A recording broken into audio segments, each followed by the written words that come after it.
Welcome back, Gundam guys and Gundam gals. Patrick Grade here from GGInfiniteNews.com.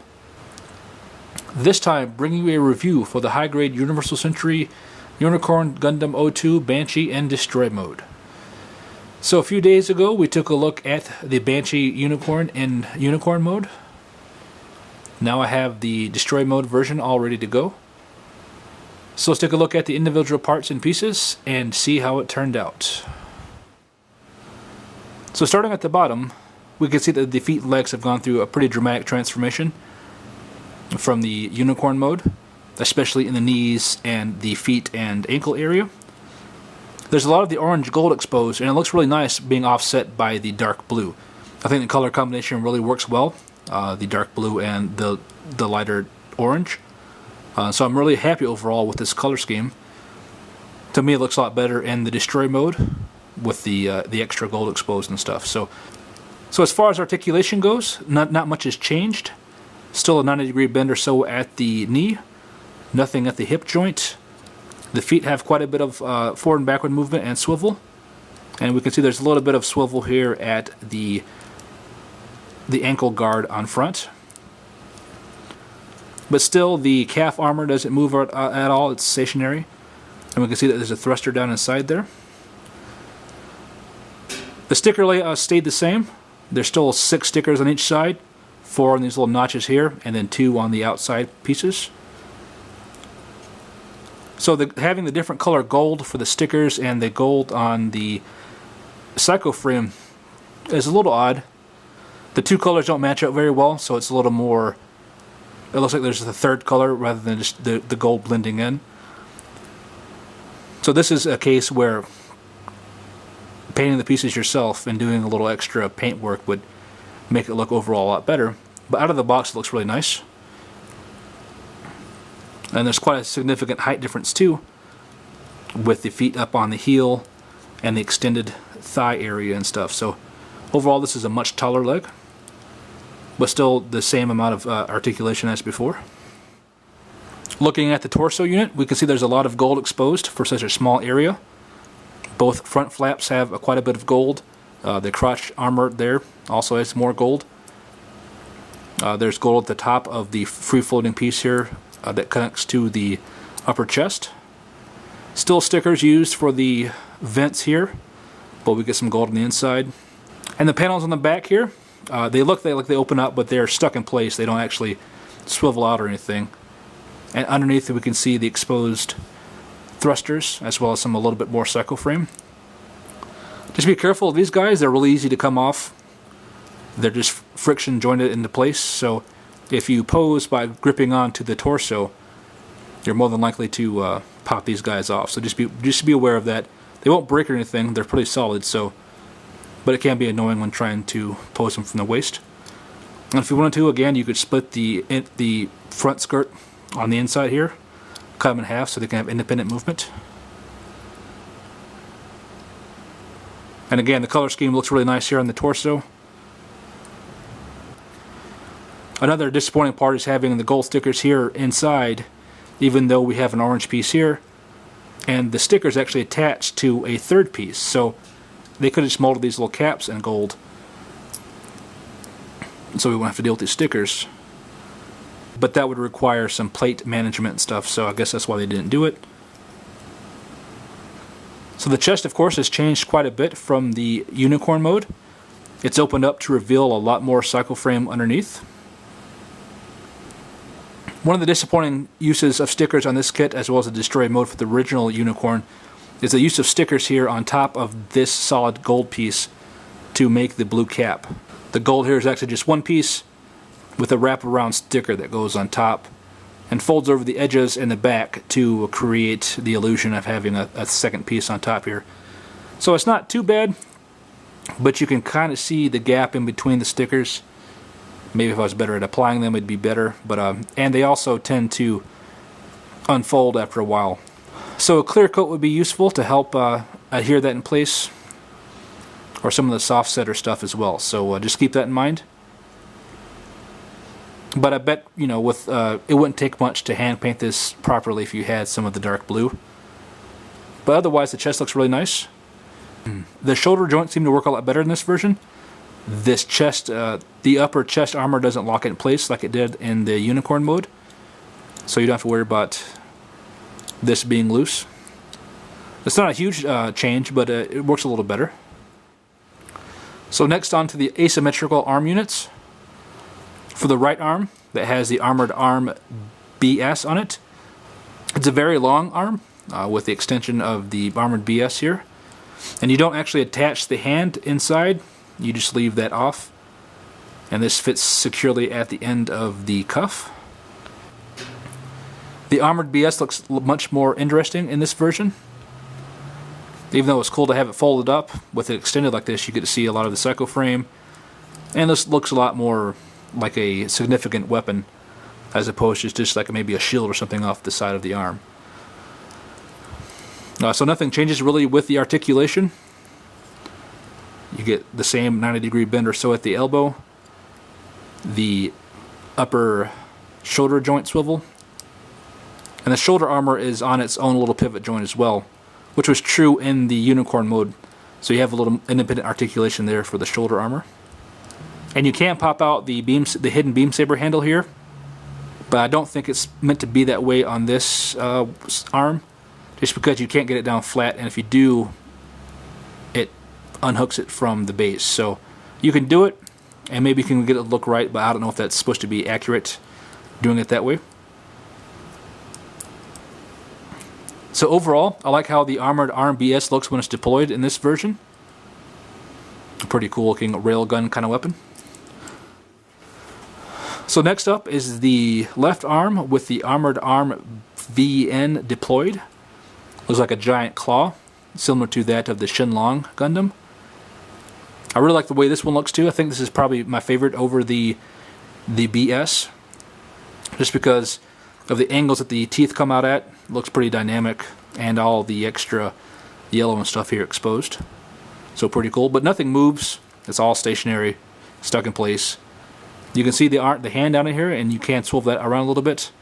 And if you wanted to, you could have the hand in here hold the beam saber blade to come up between the claws here.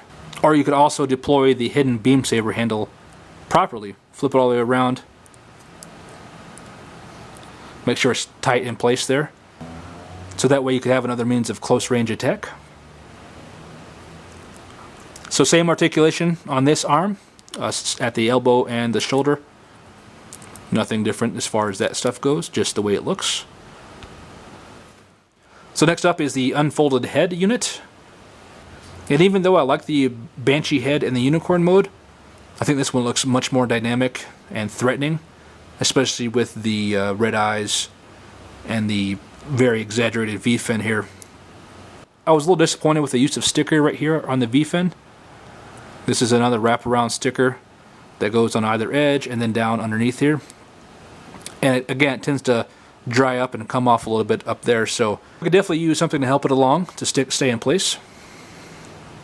But this head looks really cool. I like the overall dark complexion with a little bit of gold on the chin and then the red eyes. I think it's a very cool effect.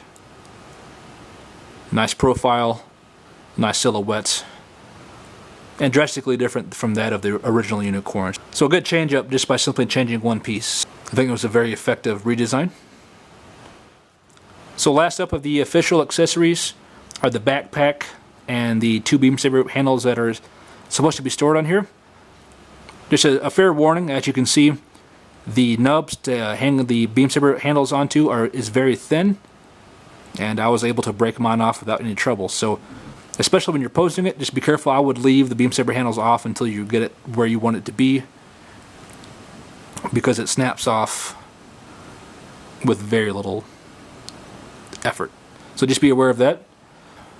Otherwise, the backpack looks really nice. Little exposed sucker frame underneath there. Some extra thrusters as well.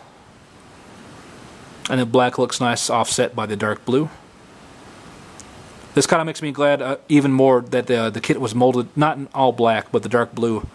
Just because I think the dark blue and gold combination looks better than the black and gold combination, at least from what I can see on the backpack here. So I'm happy with the color scheme that they chose. But nothing moving on the backpack. The side flaps here are stationary. So again, just be careful of the nubs up here. They'll bend off real easily. So of course, putting everything together is quite literally a snap, or a couple snaps.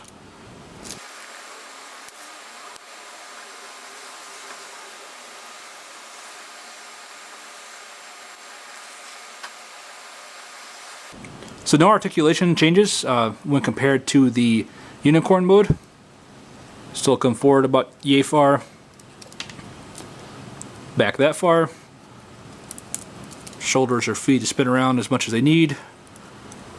The head's 360. And you get a little side-to-side rocking movement with the torso, as well as a complete 360 turnaround if you wanted to. So again, just be careful when gripping it at the waist. The flaps back here can come dislodged really easily. Nothing will break. It's just somewhat annoying sometimes. So when compared to the Unicorn mode, the Destroy mode is much more visually striking. And I really like the look of the gold Psycho frame. Even though it's not the gold that I would choose, I think it looks really good when offset by the dark blue. And as you can see, the Destroy mode is much taller than Unicorn mode, about 2 meters or so. And of course even wider, so it's much more bulky overall. Even though it looks kind of sad with only one beam saber handle, there's supposed to be two hanging off the back there. So that really helps with the silhouette as well. And then of course it almost dwarfs completely the Gundam Age Normal in height and in width. And when compared to the original Unicorn Gundam in Destroy mode, I really like the Banshee version a lot more just because of the color scheme. I don't really dig all the pink. This is a little too much of it. But I think the gold looks really nice, especially with a darker color scheme. So other visual cues that's much more interesting on the Banshee version are the V-fin and the arms. Even though the traditional rifle and shield setup is pretty cool, I really like the asymmetry and the different armaments here. This hand looks pretty threatening in my mind for some reason, and the long-range beam weapon is also pretty cool. So between the two Destroy modes, I really dig the Banshee version a lot more. I think the gold is a better Psycho frame color than the pink. And again, even though it's not detailed in the manual, you'll still get the plastic for the beam magnum. The beam magnum is highly detailed, although it's just a couple pieces of plastic, of course all in gray. So there's no color separation here at the E-clip. We have the moving secondary handhold here, a notch for the hand to hold in place, a red sticker down in the sight, an extra E-clip for the ammo, as well as a shield in Banshee colors. The shield is nicely detailed but a little plain, just because there's two large chunks of just solid blue right there. But the gold does do a good job of offsetting it. And the forearm grip there is stationary, but you can swivel around if you wanted to. Again, no moving parts, it's all stationary. And even though it looks plain, it's still a good inclusion. And technically it's an extra because it wasn't in the manual and it's not detailed on the box or anything, so it's good for a freebie. And also a couple extra hands, the extra cuffs, the front chest plates, and the neck armor. So if you wanted to, again, you could change it back into the novel version of the Banshee. So after a few minutes of part swapping, here's a quick look at the Banshee Gundam in Destroy mode in the original novel design format. A little bit more intensive because you have to change out several parts in the chest and on each of the arms as well. So you can do it. It doesn't take too much time, but not quite as easy as the Unicorn mode. So as the Unicorn Banshee spins around here in Destroy mode, I'm really impressed visually with the kit overall. The dark blue offset by the vibrant orange gold is really pretty striking, and also a pretty unique color scheme too. I can't think of anything that has that much gold and dark blue on it. And there are enough visual differences between this and the original Unicorn in Destroy mode, this is a worthwhile purchase. It definitely looks like an evil alternate ego kind of thing.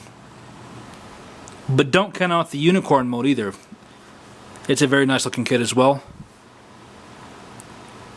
But I guess if you can only get one, I'd probably recommend the destroy mode over the unicorn. But I would highly suggest saving up and getting the unicorn mode as well. Just because you need both to complete the set, of course. And it's cool to have a side-by-side before and after pic of what the destroy mode and the unicorn mode looks like. So in the end, I would recommend either Banshee to anybody who likes the design. The destroy mode wins out just because of the visual appeal of it, to me at least. But you can't go wrong with either kit, I don't think. So take your pick and enjoy your build. So I really appreciate you guys watching my videos and subscribing. I just surpassed the 400 subscriber mark this afternoon, so I'm really happy about that. Thank you guys so much. And please continue to leave me comments and likes or dislikes and telling me what I could do better. And letting me know what I did right. And please, for any new viewers out there, please subscribe to my channel. And I will keep the reviews coming. And be sure to follow the link down below to pick up your own kit at gginfinite.com. So thanks a lot for watching, and I'll see you soon.